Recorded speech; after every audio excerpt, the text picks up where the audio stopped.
Alright, so the first coat dried okay. I'm gonna go over it with a black coat. Now the reason why I want to go over it with a black coat is because certain metallics look better, and I have a couple different blues that I want to try out for this kit. And I think that'll actually look pretty nice over a black primer. I could also do a black gloss top coat, but I think the black primer for now will be fine. I don't want to use up all my black paint, so I have a couple of other things I'd like to do with it.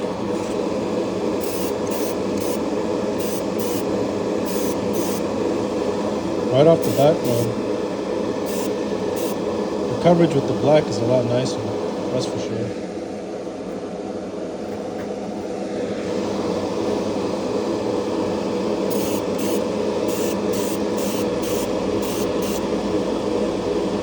That's way nicer.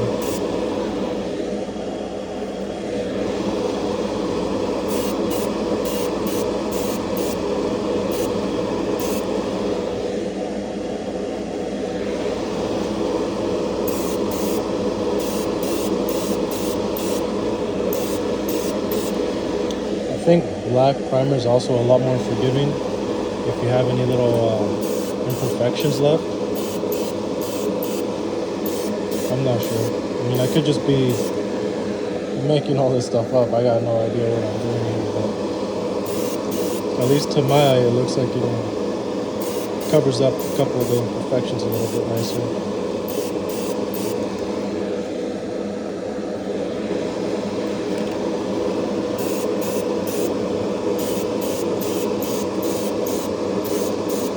I'm used to rattle can primers, so I'm still trying to figure out the best way to spray these and thin these out and everything.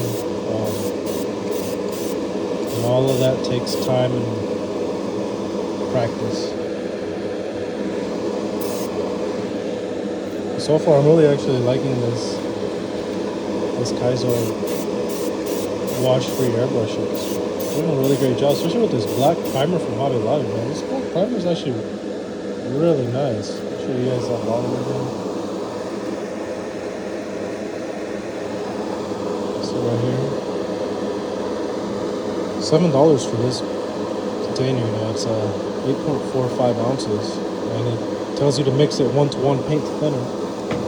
So this black primer is actually really nice.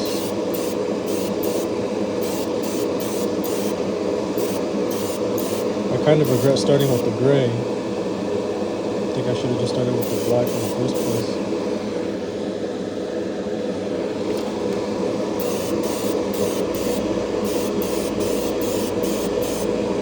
Ergonomics on this airbrush are really nice too. It's not too bad.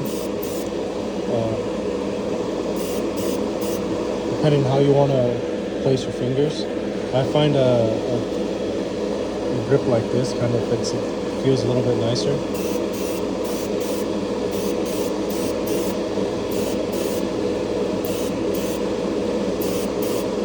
One thing I am gonna do after these dry, I'm gonna go back and these, just like some of these seam lines right there, I'm gonna go back over with like a hobby knife or something to maybe dig it out a little bit. I don't want to lose too much of the detail, and I fear that because of the amount of primer that I've had to use, a couple coats, this stuff is kind of thick. It might wash out some of the detail. I don't know, I'll see.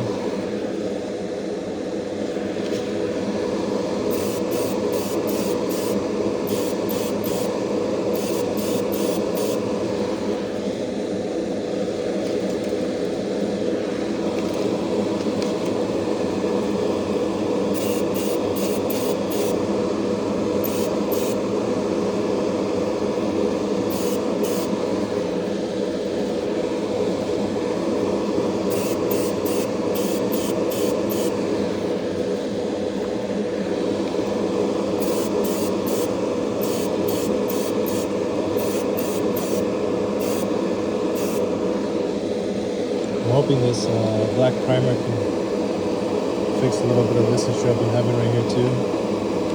broke this one when I was taking it off. And after I glued it back, it kind of still left that little glue mark right there, that seam line. So I'm hoping that this will help cover that up. If not, no big deal. Chalk it down to battle damage, right?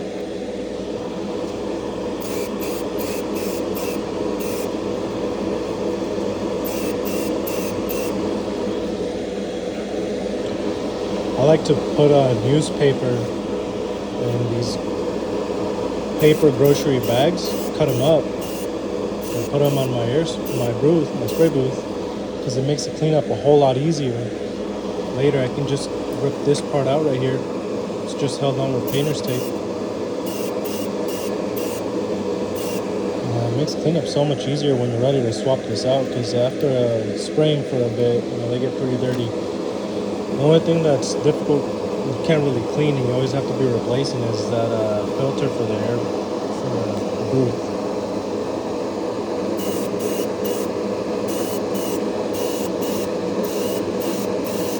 And this black has really nice coverage to it. That's really nice. One thing I do like to do is, as you guys can see, I'm actually a pretty big Tamiya fan, right? I like my Tamiya paints. I have Tamiya Viejo. I just started getting some of the display paints in, trying those out. And unfortunately with Tamiya, their color pool is limited in metallic colors, and I like shiny colors. So what I've been doing is mixing my own metallic colors. And that's one of the blues that I'm going to try out after all of this primer cures tomorrow. I'm going to go ahead and try out this blue color I made. I can actually show you guys real quick too. Just set my brush up to the side. One thing I like to do is reuse these old empty jars, right? No big deal. Just as long as you're putting Tamiya back in there, it's not an issue. Tamiya acrylic paint is alcohol based, I believe. So you don't want to put any Viejo in there as it'll gunk it up. But I'm not sure how well you can see it. It's kind of like a darker shade of their metallic blue. I like the metallic blue too, and I normally mix up a good chunk of it.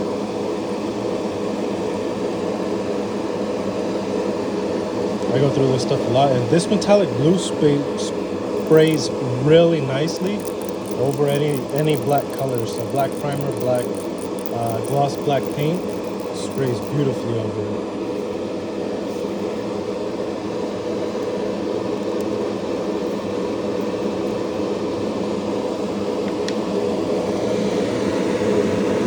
I guess you can't really see it too well. It's a slightly different, lighter blue. This one might actually be a little bit darker than the original. I think I might have added a tinge of black to that one.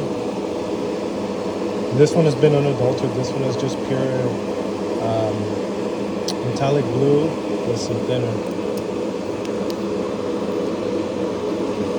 Yeah, that's much lighter blue. I've done that with a lot of these colors. I added some chrome silver to the gloss red. I added a little bit, I went a little heavier on the chrome silver, and it created a Char's, really close to Char's pink or Char's salmon. I do also have this. This one's just gloss red with a little bit of chrome silver and gold leaf. It's a really nice, regular metallic red color. Don't be afraid to mix up your paint colors. There's nothing wrong with that. It's good practice, and it's a good skill to have, because you're not always going to be able to find the colors that you're looking for. So knowing how to mix your colors is very beneficial. I'm still learning myself. I just play around. I've noticed that it's really easy to just add chrome silver or chrome gold to any color, any primary color that you'd like, and it makes a nice little metallic color. Metallic black is really nice too if you add some metallic gray and black, and then just a little squeeze of chrome silver. Comes out really nice.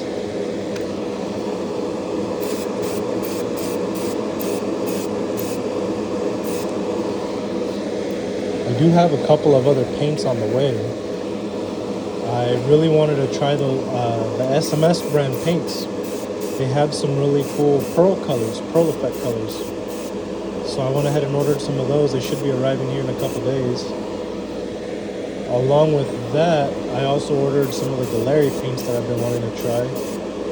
And the SMS line is also pre-thinned. They do have a pearl effect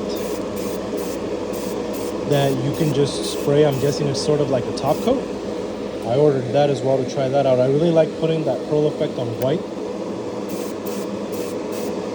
White with the pearl effect really looks nice. I also ordered, they have a glow in the dark. It appears to not have any color. So I'm hoping that all it is just some sort of like glow in the dark pigment mixed in really well with whatever they might have done. And you could just spray it and it'll have no color to it. It'll be like a clear color, but it'll be glow in the dark. So that would be really cool too. I did want to note that on the eye, for the mono eye, I actually left a sticker on there.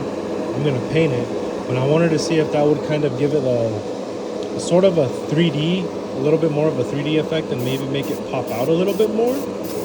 I'm not sure. This is going to be my first time attempting that. See how that goes. Not a big deal, right? Not a huge deal. It's just a sticker. I have a metallic red marker that's really close to that pink color anyways.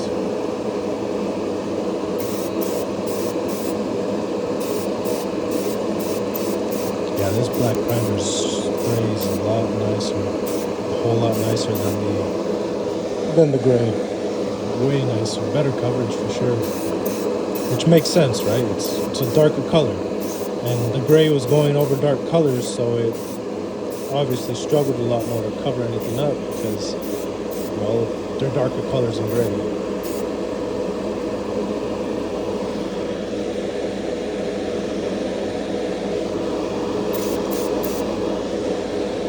I think for the frames, I'm gonna go with some sort of a gunmetal color, possibly either gunmetal or that metallic gray I have, or even that metallic black that I've mixed up. That might look pretty nice too.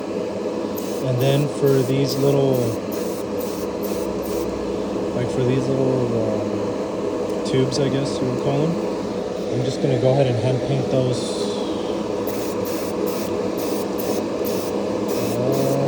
Maybe metallic green. I have a nice metallic green from Vallejo. Yeah. The Mech line metallic green. I might paint that green. Or I'll paint them red and blue. As if they were like for heating and cooling. That usually goes over pretty well too.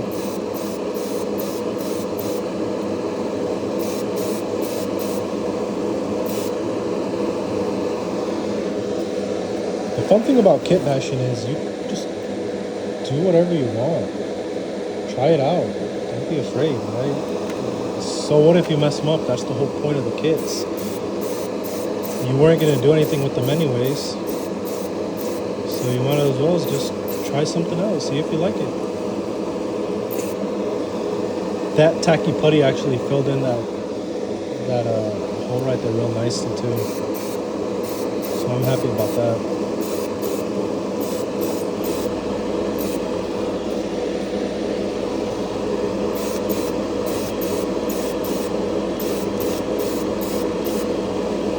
think I'm just gonna switch over to using all black primer from Hobby Lobby. Might require a couple more coats on certain colors, like gold and yellows on light colors, but I think the coverage is worth it. Instead of having to do like 2-3 coats, you can get away with 1 or 2 coats of black.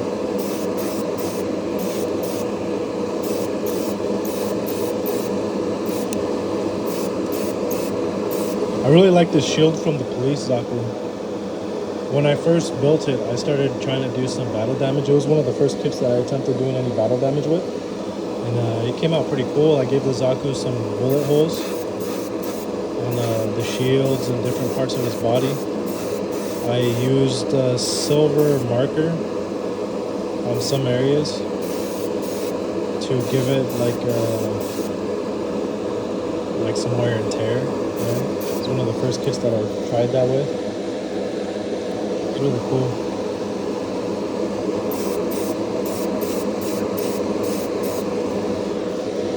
This is probably gonna need about a day.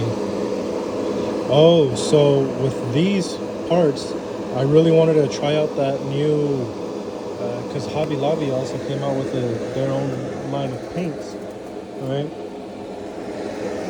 So I wanted to try some of them out, and they have this iridescent color. So this is the iridescent crimson, and it looked really nice. My only issue was that I didn't thin it, and I didn't thin it on purpose because this is airbrush paint, and nowhere did it say that you should thin it, right? Usually whenever you see something that's for airbrush, it most of the time comes pre-thinned, if it's specifically saying for airbrush, but that was my mistake. So it came out a little bit thicker than I would have liked. For this kit, I also wanted to try some of those Krylon primer rattle cans. And again, it was just too thick.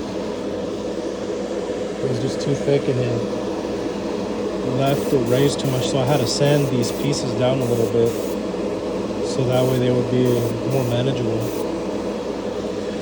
But that's part of the hobby, right? Just trying everything out, learning, and trying new things as we go.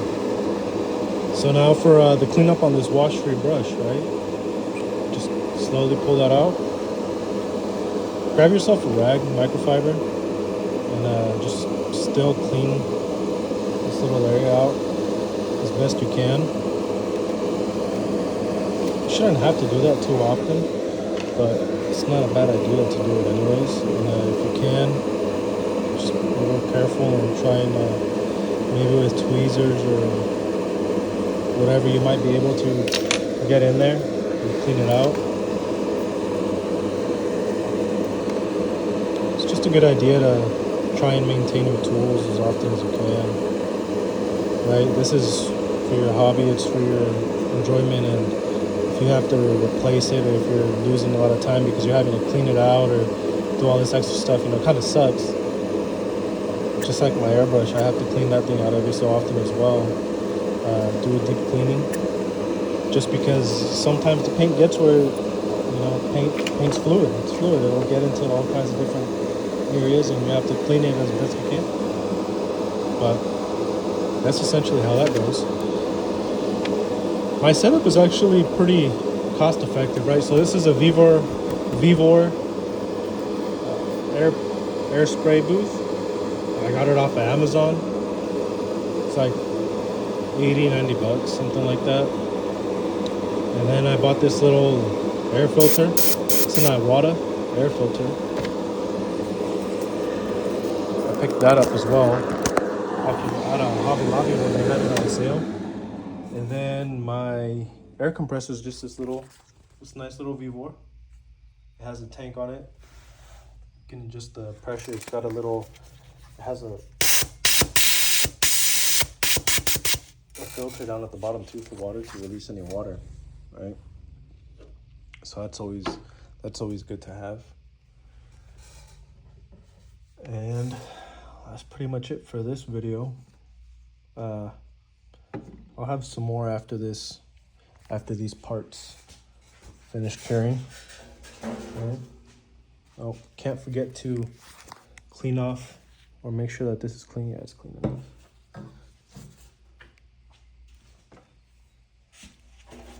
Gotta make sure you clean the needle off. But I mean, even if it clogs up, it doesn't matter. I bought enough of these anyways. Put the little silicone cover back on and just put it away until I need to use it. So I wanted to also show you guys my other project.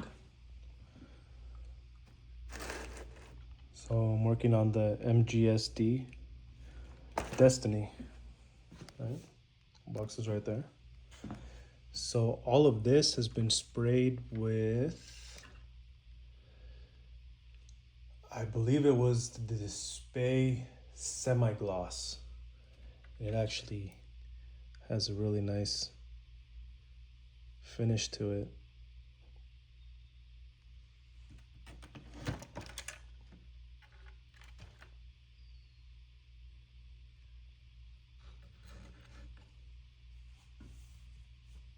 This is that black I mentioned that I like to mix up.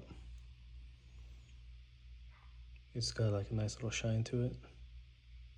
It's not just black, it's got a little metallic flake in it from that just a little bit of chrome silver. And then I believe these were Display Blue. I have a dark sea blue and the regular blue, and I wanted to see how much of a contrast it would give. I kind of regret painting it by hand though. I should have used my airbrush. These gold, it's just a Tamiya gold leaf. And after it dried, I went ahead and did a couple coats of Tamiya clear yellow to brighten it. So that made it brighter. And then I put Vallejo gloss, but it's not super shiny, which I'm okay with. And then this is that red that I mixed up. One of these. So this also has a satin finish. You can see the little metallic flakes in there. I didn't do very good nub removal there, but not a big deal. Won't be too noticeable after it's all put together. And then here's just a nice little collection of different things that I like to use, like Liquitex, their matte varnish, and their gloss varnish, really nice. They're permanent, so you need to be careful with that. You can pick them up at Michael's for like $10 to $15 because they always have them on sale if you look up the Michael's coupons. I also like using the Winsor & Newton, right? So this is a matte varnish and they have a high gloss. The reason why I like this one is because these are not permanent. So this is removable. If you ever wanted to paint your kits and wanted to have the option to be able to repaint them later easily, you just use this and it wipes off with alcohol. Super quick and easy. Another thing I really liked is this Vallejo acrylic satin finish top coat. I've used these. This one's also, it says it's permanent, but I mean, is anything really permanent? This is a nice little cactus green Krylon. If you're gonna use rattle cans, I highly recommend the Krylon shortcuts. They tend to be really good for a rattle can. If you're gonna go with something just off the shelf, if you can get yourself some testers, these are meant specifically more for model kits. Sometimes you can buy them on sale at Michael's as well. You can always find them at Hobby Lobby. Just a little bit pricier. Testors does also have a dull coat. This is a dull coat. This really cool one is the color shift. I might actually give that a try. I might paint some of these pieces like a gloss black because it tells you to apply over a black base coat. Or I guess I could even technically use it over these primered pieces. It's supposed to be a blue galaxy.